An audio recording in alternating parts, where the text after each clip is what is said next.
ang mga duwag na ito ay wala sa ating harapan. Nako, pero magko-closing na lang po ako. Palibasa wala tayong sagot sa araw na ito. Walang dumalo sa ating pagdinig. Hindi nila dininig ang pulso ng bayan. Paano tayo uusad kung mismo mga dapat magpaliwanag ay nagtatago sa dilim? Paano natin mapapanagot ang mga ayaw sumagot?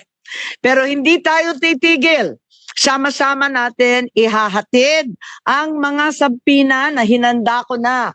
Kailangan kasi pirmahan ng lahat ito ng ating Senate President Chis Escudero. Kailangan pirmahan ng lahat ito pagkat absent silang lahat ngayon. Upang kanyang pirmahan, patunayan na ang Senado ay malaya at matapang na naninindigan para sa mamayan. Sambayan ng Pilipino ang masusunod.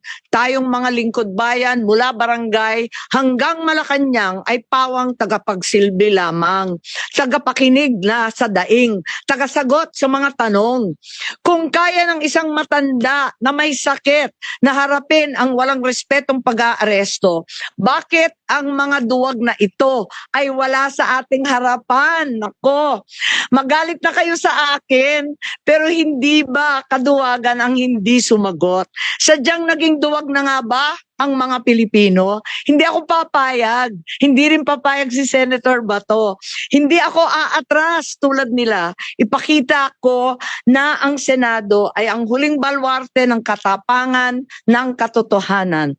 Kung ang sigaw ng sambayanan sa ICC para kay PRRD ay bring him home, ang sigaw ko sa Executive Secretary Bersamin para sa mga pinoprotektahan niya, bring them here to the Senate, now.